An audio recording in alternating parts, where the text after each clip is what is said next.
ഈ വിഷയത്തിൽ നമ്മോട് പ്രതികരിക്കുന്നതിനായി അതിഥികളും ചേരുന്നുണ്ട്.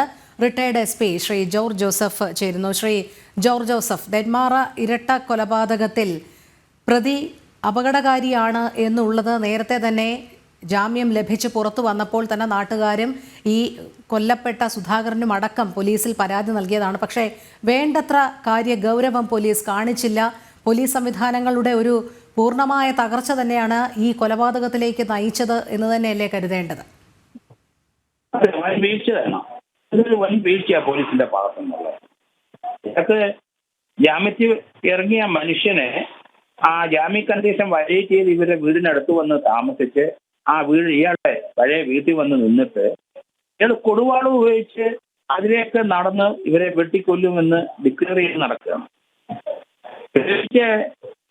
മരണപ്പെട്ട സുധാകരനും മകളും അവിടുത്തെ കണ്ടു. അയാൾ വിളിച്ചിട്ട് വന്നില്ല, പോലീസ് സ്റ്റേഷനകത്ത് കയറിയില്ല.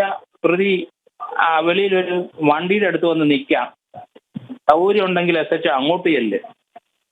അവിടെ പോയി അയാളോട് സംസാരിച്ച് വാൺ ചെയ്യുന്നത് എന്ത് വാണിംഗ് ആണ്? എന്താണ് വാണിംഗ് എന്ന് എനിക്ക് മനസ്സിലാകുന്നില്ല. ഇവന്റെ അടുത്ത് വാണിംഗും ഇല്ല. നടക്കുമോ? ഇതുപോലെ നടക്കുന്ന ഒരു സൈക്കിക് പേഴ്സന് വാണിംഗ് ഒന്നും ചില വെട്ടുകത്തിയായിട്ട് അവൻ നടക്കില്ല. അതിന് ശേഷവും നടന്നല്ലോ.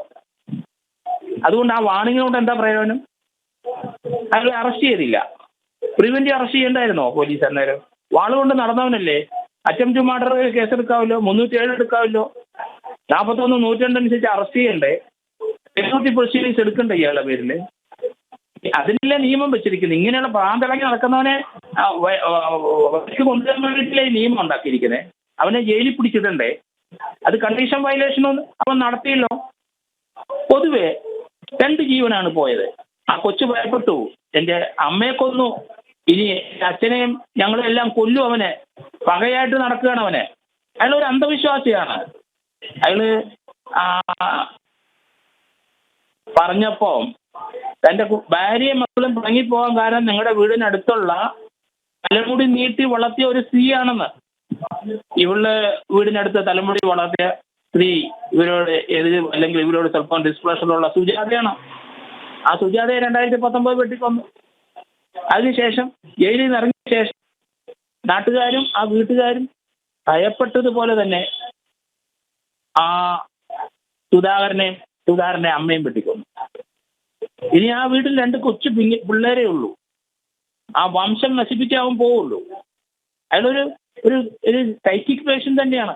സീരിയൽ കില്ലറാണ് അവനെ എങ്ങനെ എത്രയും പെട്ടെന്ന് അകത്താക്കണം.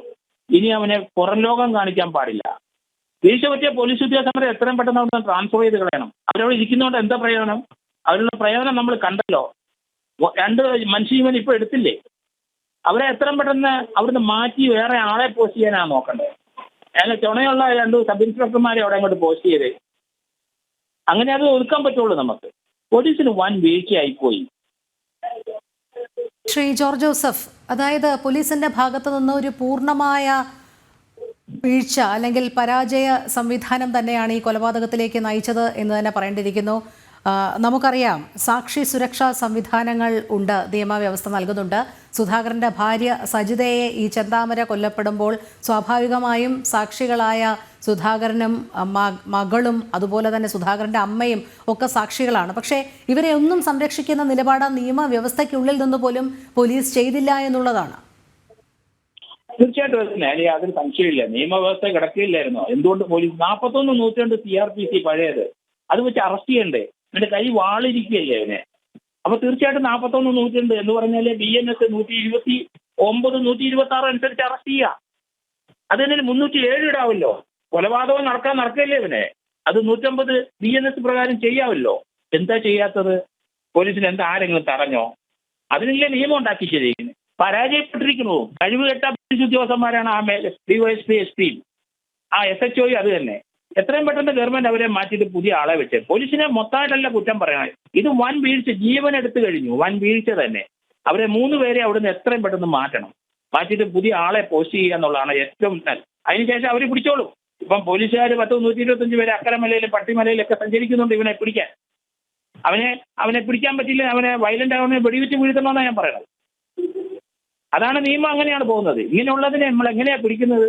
ഇപ്പൊ കടുവായി പിടിച്ചാൽ നമ്മൾ എങ്ങനെയാല് അവിടെ വെടിയിട്ട് കൊല്ലാനോ ഉത്തരവ് വാങ്ങിച്ചില്ലേ? പ്രാന്തിളങ്ങി നടക്കുകയാണ് ഇയാള്. കൈക്കാണ് 2 കൊച്ചുങ്ങൾ അവശേഷിച്ചിട്ടുണ്ട്. അതിന്റെ ജീവൻ എപ്പോഴും അപകടത്തിൽ തന്നെയാണെന്ന് ഞാൻ കരുതുന്നു.